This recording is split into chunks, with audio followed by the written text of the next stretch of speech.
We finally got a trailer for Andor Season 2, and I'm going to talk about that in just a minute, but we've also learned some really interesting new information about the show and its release, which is, believe it or not, just 2 months away. If you want the trailer analysis, I'll put a timestamp down below, but StarWars.com has revealed that the 12 episodes of Andor Season 2 will actually be released over the course of 4 weeks. So, each week we're going to have 3 new episodes to watch, which is scary as someone who has to cover the show, but overall I think is a good idea. You may remember that Andor Season 1 was like this. They had that first arc with the dramatic Season 3 ending, and I just think it set the show off on a really great foot, whereas 3 weeks of individual episodes may have been a bit too slow for some people. It was also how, as reviewers, we were sent the episodes in advance, and I thought it made for a good viewing experience. It makes even more sense, however, with Season 2 because of how the show is structured. For those who haven't been following along, Season 2 is going to take Andor from where Season 1 ended all the way up to Rogue One through a series of 3-episode arcs with time jumps in between. And I mean, Season 1 was kind of like that as well, very distinct arcs. I'd say that'll be even more noticeable in Season 2, where it could even feel like several mini-series connected together with a general overall plot. Normally, I like streaming shows to keep the TV format in terms of pacing and episodes, but Andor, I'm willing to trust whatever they do, and honestly, distinct arcs is better than the 8-episode movie format we've got with other shows. As an aside, one of the big things usually used to gauge a show's performance is minutes watched a week. Disney is sort of gaming the system here by throwing a ton of minutes each week, and maybe that will help Andor with rankings and thus public perception. The downside is, well, for one, the show is shorter. I would have liked to have more time to digest it, and we also lose some of the discussion along the way, although I found with Season 1 in particular, discussion really ramped up at the end of each arc anyway, where there was usually a big moment when everything came together. Alright, as for the actual trailer, the thing everyone's talking about, probably unfortunately, is the music. I didn't love it. Pretty highly subjective, obviously, and ultimately it doesn't really matter.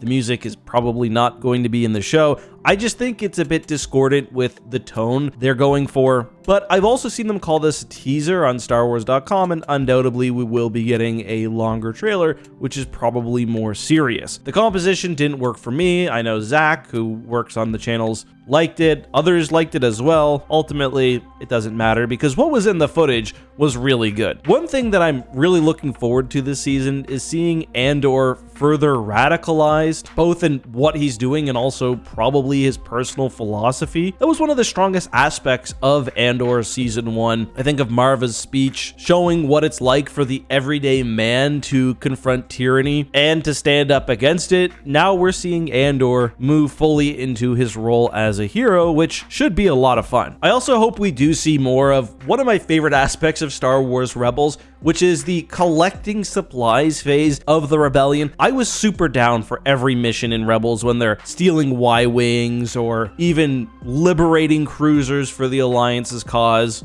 We're definitely going to see some of that in this trailer. For example, we see what is almost certainly a TIE Avenger in the hands of Cassian Andor. I guessed that this might be a TIE Avenger when I saw the earlier teaser. Obviously, Andor is stealing secret weapons from the Empire, maybe for a specific raid, which I think we see at about 12 seconds in the trailer. I first thought it was one of those patrol transports we've seen in Rebels and the Clone Wars, but I'm pretty sure that's the same TIE Avenger because one of the images we saw very briefly during like a Super Bowl promo did show that it had missile launchers on its wingtips. I just kind of want to see Cassian do some destructive things against the Empire in this season, and it looks like that the anti-Imperial violence has been tuned up. Obviously, we also see Saw Gerrera, and in this scene right here, we see partisan X-Wings, you can tell by the paint color. As a note, I also think this is Dakar, the Resistance's base from Episode 7. The hills look identical to the ones we see in the background, as does the general hangar layout. Obviously, it looks like Yavin. That's because J.J. Abrams a hack. No,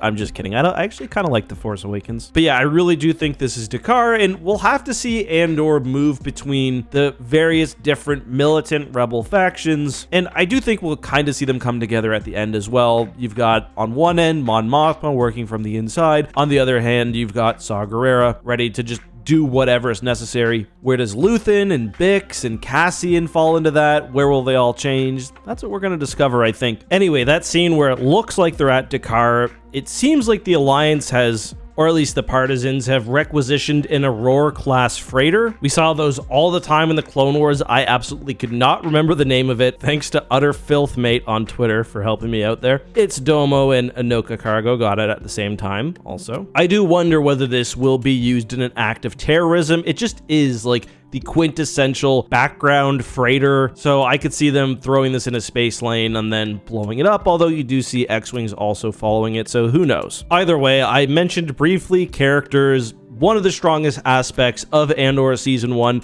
was how masterfully it handled characters who I think ordinarily would have been put into pretty simple boxes. Cyril Karn is probably the best example of this. Brasso is another example, just out of nowhere, one of my favorite characters in the show. I'm a little disappointed Sergeant Mosk apparently is not back. I thought his journey, based on what we saw in the final episode of Season 1, could have been an interesting comparison point for Cyril. Maybe he turns away from the Empire, but the actor has said he's not reappearing. Still, we'll have new characters brought into this one, obviously with K2SO and Director Krennic. It's going to be awesome. Also, shout out to Mon Mothma. Looks like she's at the Bohemian Grove or something. Some sort of weird elite function. Overall, though, it's remarkable how good this show looks. Again, didn't love the music choice, but visually there's no denying that Andor really is a cut above almost everything else in terms of production quality and Star Wars animated shows. If this season continues what we got with the first 12 episodes, it could be very, very special, and the great thing is fans are expecting it now. Another couple random guesses, people have said maybe we'll see Gorman in this season. For those who don't know, in Legends there was the Gorman Massacre, which radicalized a bunch of people against the Empire. It was conducted by Tarkin.